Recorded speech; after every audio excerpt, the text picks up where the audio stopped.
We're classy, no charades. Payroll baddies, bring it fire, get paid.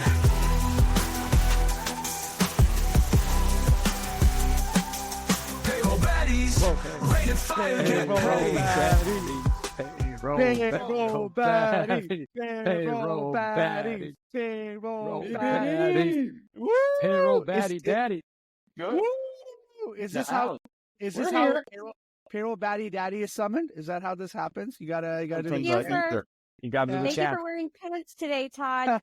Much appreciated. Well, Thank you. welcome to all of our listeners, to all of our regular listeners. Thank you for coming back, and to our new listeners, welcome to our podcast. And just a little disclaimer, we're a very SAP biased podcast. If you don't like it, GTFO, right? So we're very excited today to bring you guys really a fun podcast with some really good topics.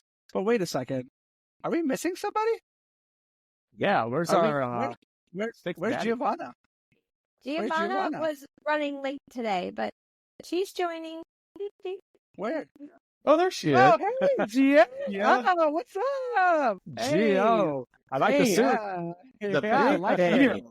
I thought I had the big chain on. Ooh, yeah. She got the Okay, Flavor Flav side. Yeah. I Yeah. guess she's not talking much today. That's okay though, Gio. Well, we're She's glad you're happy here. to be here. He's listening So- in. Today's podcast, we thought we would start with a fun segment about what grinds Batty Daddy's gear. Because don't we all love to hear Batty Daddy go off on something, right? Oh, So yeah. What do you, Hey, what do you got for us today? well, I'll tell you what, I could throw out the hearts, but I'm got a lot of anger about a couple of things. No, listen, I have always had a problem with this idea of a chair at the table, right? When you hear this from analysts and some of our friends, HR payroll, they deserve a chair at the table. They deserve to have their voices heard. And listen, we know for sure, but how? Because it's so easy to say, look, you got to go help a company run their business. But it's hard to operationalize how you do that and how you set your payroll structure up and your department up so that you can create that kind of expertise where you really earn the cred to get asked into those meetings. And so I was actually having this conversation. I was walking around Costco, and I know Pete's up late at night, so I called my buddy Pete Tiliakis, and we start talking about it. I'm kind of grumpy at him because it's like he's a representative of those analysts that are like always with that. And I said, how, Pete? How do we tell our customers and our payroll baddies out there how to build an organizational structure that gets them invited to the table? We want the esteem of the payroll people lifted, right? So Pete, doesn't miss a beat, goes right into his 5 pillars. And I've seen his 5, I've heard of them, but I haven't really gone through and had him explain them the way they did. So I'm going to do a quick version of it, but then I would suggest if anybody's interested in organizing the payroll department or that structure to kind of elevate the department to that level, get a hold of Pete. I mean, he's happy to explain it to you. But it starts with a center of expertise around compliance, right? We can't let the business go out of business. And that is a critical component, whether you're doing a large enterprise global payroll environment with 35 countries, or you're, keeping the lights on at a 500 employee, a law firm, for instance. Either way, you need to have that as the core capability, right? The next thing, and this is really a change in the past, is delivering on the modern payroll experience. What does that mean? Like, I want to get paid when and where I want to get paid. And we're seeing that more and more daily. The idea of transparency and trust, those are huge things right now, right? And they've been, kind of coming on for the last couple of years. And then finally into that idea of the pay experience, financial wellness and, insights into my financial welfare at the company, or the company delivered that welfare. And then you move over into, facilitating the compliant access to skills and talent. All this means is, look, we got to make sure that the company can hire whoever they want, anytime, any type, anywhere. So whether it's a contractor, a professional, somebody in Thailand that knows how to, has a specific skill or needs to go into an organization there in Thailand or a division department, Like you need to be ready in payroll to make that happen. And there's, a bunch going on there. And then enabling that organizational agility, right? So scalability. I have a feeling Imran's going to get a little bit of crap later on for like Atlanta being snowed in and can't get payroll done. Don't even get started. So listen, agility from an organizational perspective is something that needs to be looked at. How are you managing redundancy, state of privacy and security, and leveraging data and insights to help that organization see around the next corner, right? And then finally, we got, advising on strategic initiatives. So if you do the other four things right, compliance center of expertise, delivering on the payroll experience or that pay experience for the employee, getting enabling the organization to hire anywhere, anybody, anytime, any place.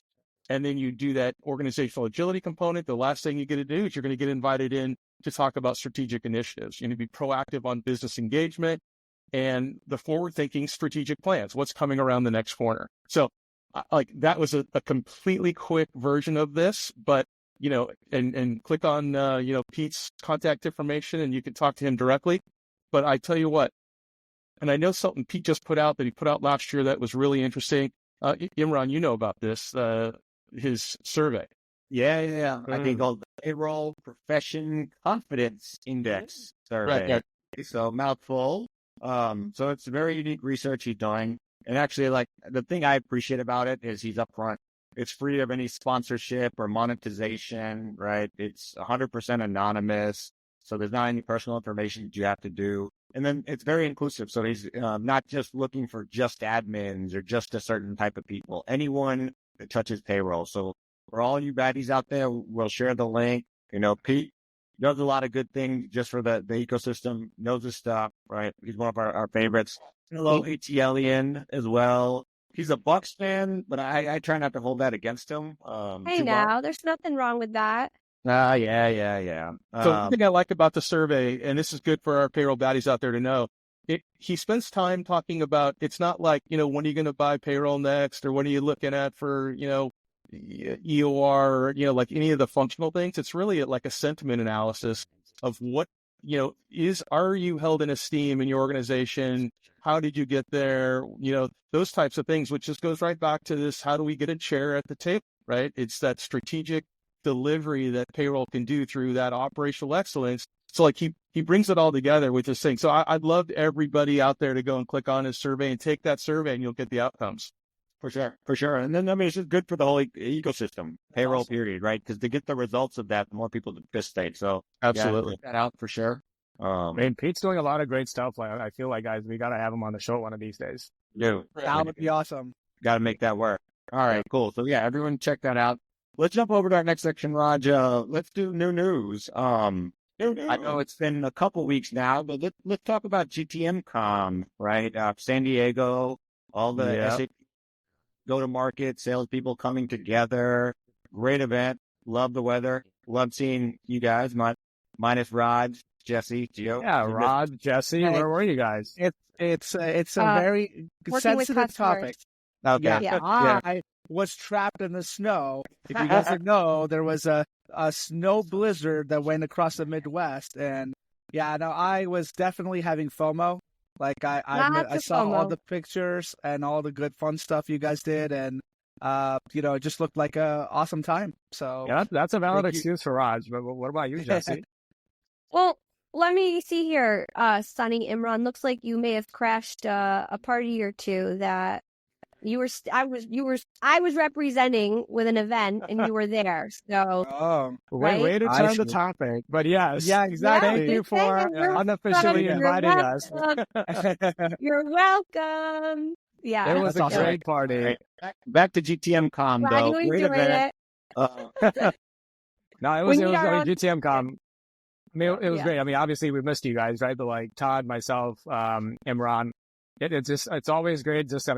We kept it GTM Com.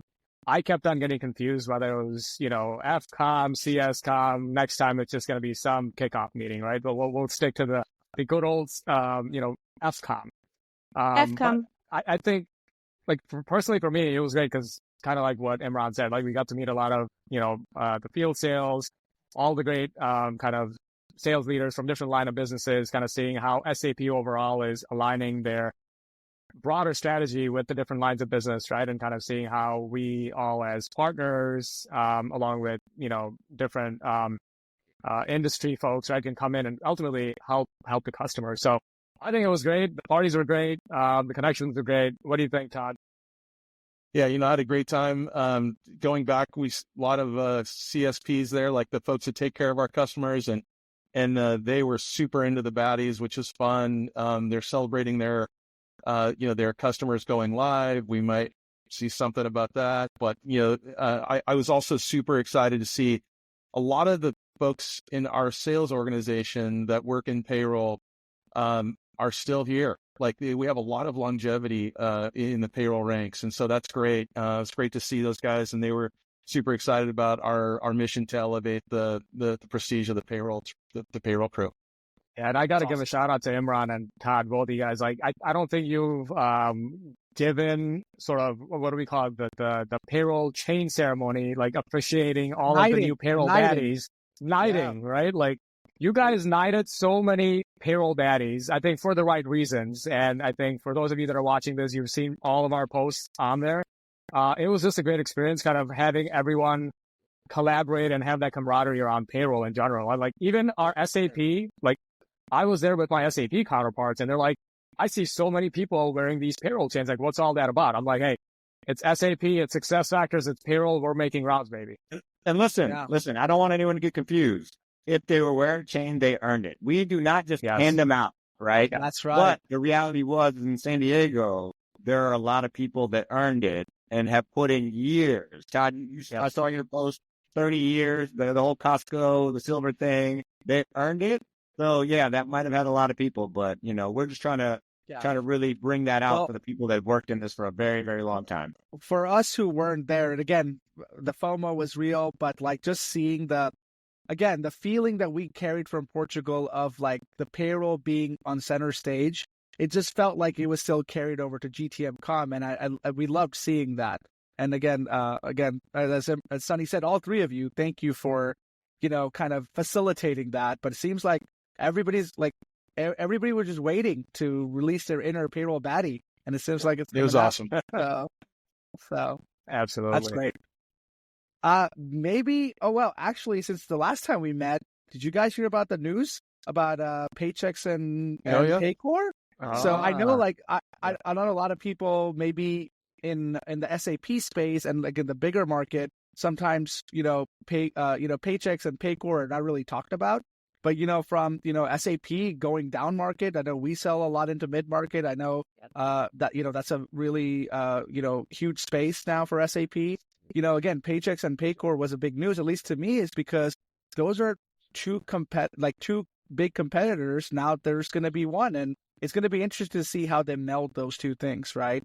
And I guess one thing we can maybe say for another time, one thing that kind of maybe grinds my gear is that if you actually look at Paychex and Paycor and all these other companies, they sometimes don't see SAP payroll as a competitor. Well, because they're so downstream, but then you see them throw in like Workday and things like that. So I think they need to understand, look, SAP payroll is not only for large enterprise clients, it goes down too, to mid-market and SMB. So again, it's going to be interesting to watch the space. So I don't know if you guys had any thoughts about what happened or any other things about that. Yeah, I mean, I think it's interesting for sure, right? There's a lot of activity going on, right? VC space, funding. So, I'm watching it. I don't have too many thoughts on it, though. I don't know if anyone else does. I'll just say it validates our strategy. That's all I'm going to say. Yeah. Good. Short but powerful. The other thing, Raj, I read recently was this whole kind of extension with the whole SAP Rise, like the whole maintenance period or something of that sort. Like, what's going on with that? Yeah, I mean, that's again. I would love to hear from everybody, but like Todd being at SAP too. But again, from what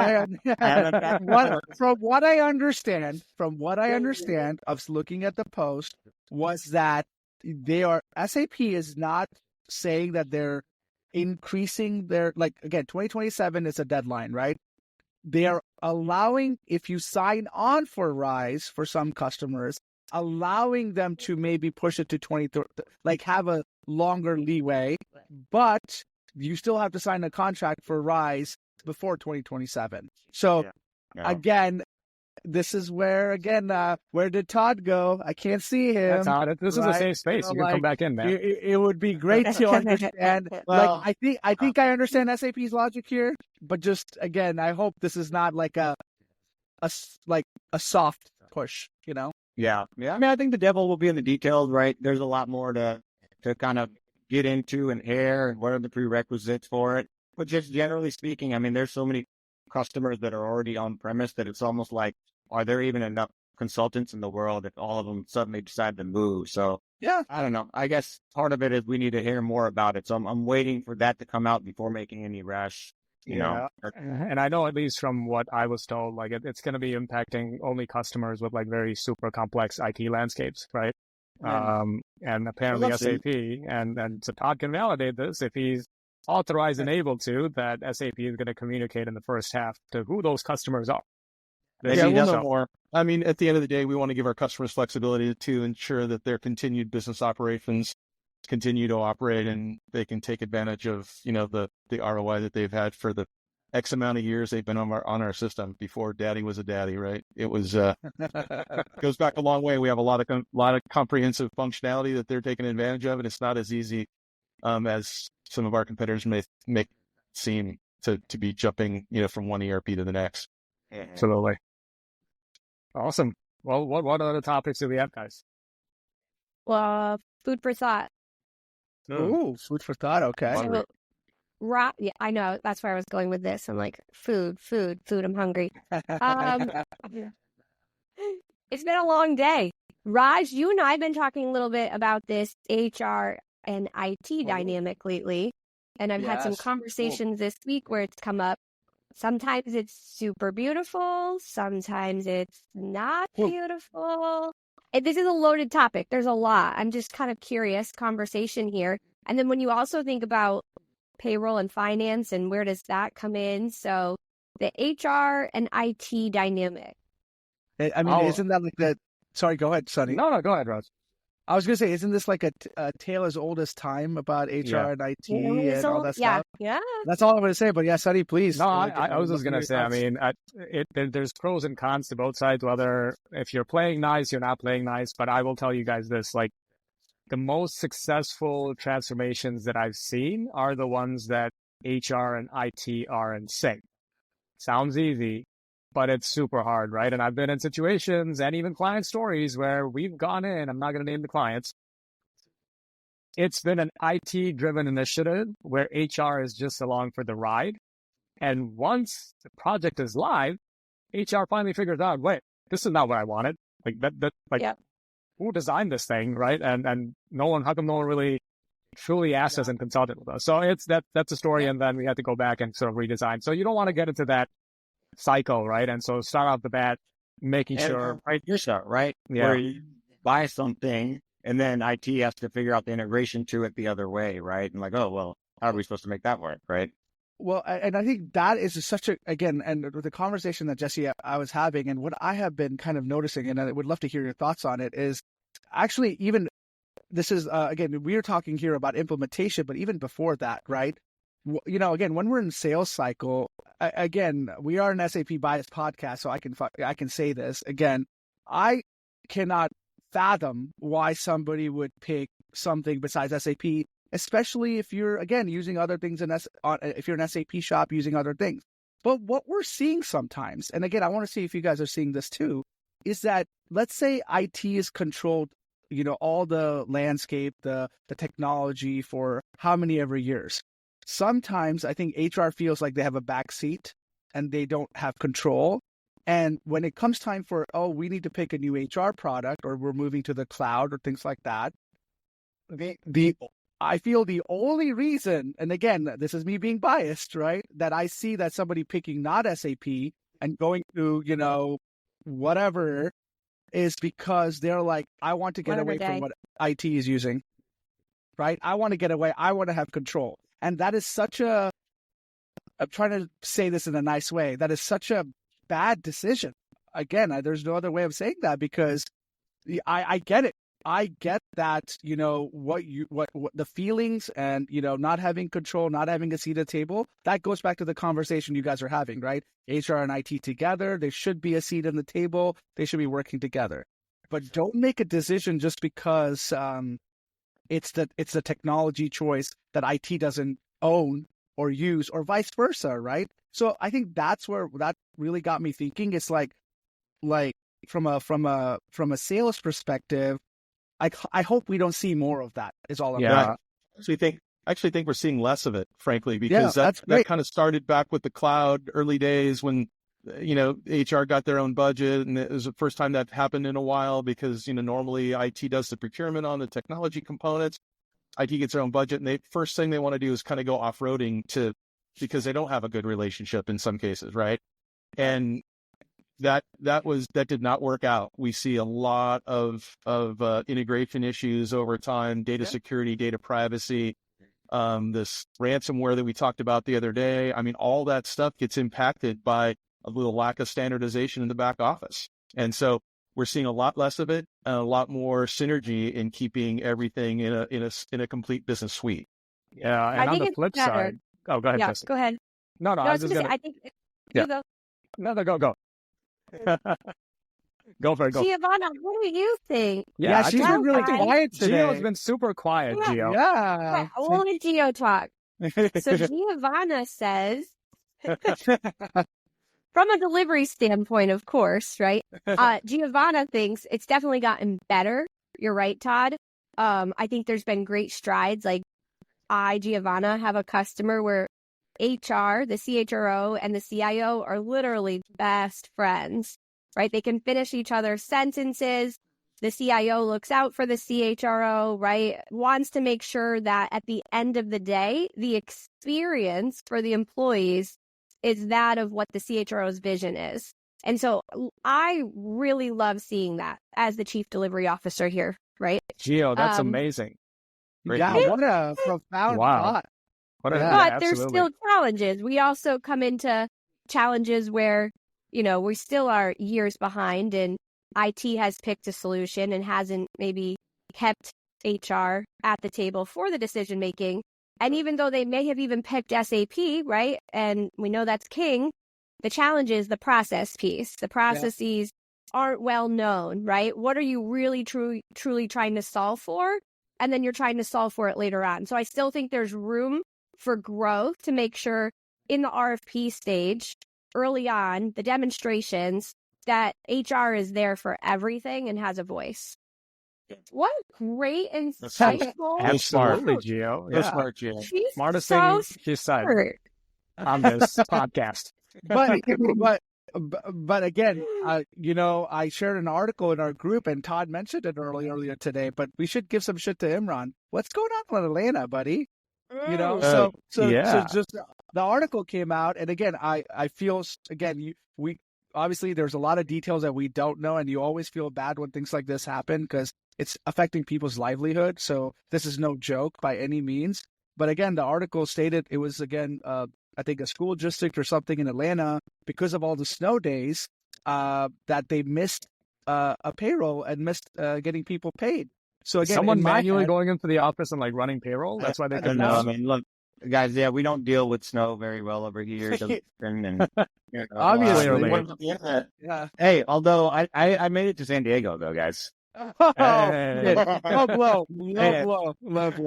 So, no. But I do think this is an important conversation, right? Because I don't even know what software was or anything, and I'm not even trying to give anyone shit over anything, right? Because it could happen to anyone, and some of it is process-related things. Do you just have a desktop that's in an office, and that's the only way that you can access the payroll system to do it? I had more questions than answers, but I think it gets you to, it's 2025, right? You should be able to run payroll remotely from wherever you are. And so as emergencies come up or things happen, then, you'd have to have those contingencies planned. Listen, it's 2025. Your payroll should be running while you're sleeping. Yeah, exactly. Boom. Well, what's awesome about this? We just connected back to Batty Daddy's grinding his gear and the 5 pillars of modern payroll, right? So this is how awesome payroll is a real thing. It always is right. Yeah. Love it. That's So guys, awesome. yeah, I mean, I think we talked about a lot of great topics, right? I think we're kind of we'll close it out with one final announcement that I wanted to make. I know we've been kind of planning this for quite some time, and I think it's super exciting that we're gonna have our chief esteemed guest, Marianne Abajay, on our next podcast. So looking forward to having Marianne. I think that there's a lot of great sort of insights and support that she's been kind of doing across the whole SAP SuccessFactors, community, and specifically around payroll. So I think it's going to be a great conversation. We're looking forward to that, and can't wait. So that being said, we have some more upcoming amazing content. We're not going to release all the details just yet. More amazing guests that are coming up. So be sure to like, subscribe. We're focusing on our LinkedIn and YouTube, so continue to make sure you follow us on there. Lots of great content, and I want to thank Raj and Imran, both of you guys, for continuing to kind of keeping publishing and keeping that momentum going. So it's all of us, teamwork. Absolutely. So thank you so much, guys. Yeah. And okay, we look forward to the next one. Go ahead, Raj. And let's just say a big thank you to Giovanna. Again, I know she didn't speak a lot today, but I felt like when she did speak, it was on point. Yo. Love everybody. Maddie's out. Keeping it hype. Doing payroll right. We don't need no stripe. Work they calling y'all rock stars, ain't that cute? Day Force, UKG, y'all still in pursuit. But we baddies in the game, bringing more to the loop. Go. Baddies bring the clarity, got clarity in sight. We bringing payroll tech, making it right, spreading the word. From S4 to the cloud, Daddy's got the vision, making payroll proud. SAP payroll is king, we wearing the crown. Those companies starting with P, y'all know the name. Try to keep up, but it's not the same. Tech on lock, we automating the flow. No more headaches, we let that payroll glow. Innovating daily, got the future on deck. Payroll baddies, running it, showing respect. So all the payroll baddies, you know who you are. Join the cause, let's take it far. All you baddies out there, it's time to rise. Join the movement, no compromise. Keep your rock stars, we're classy, no charades. Payroll baddies, rain and fire, get paid.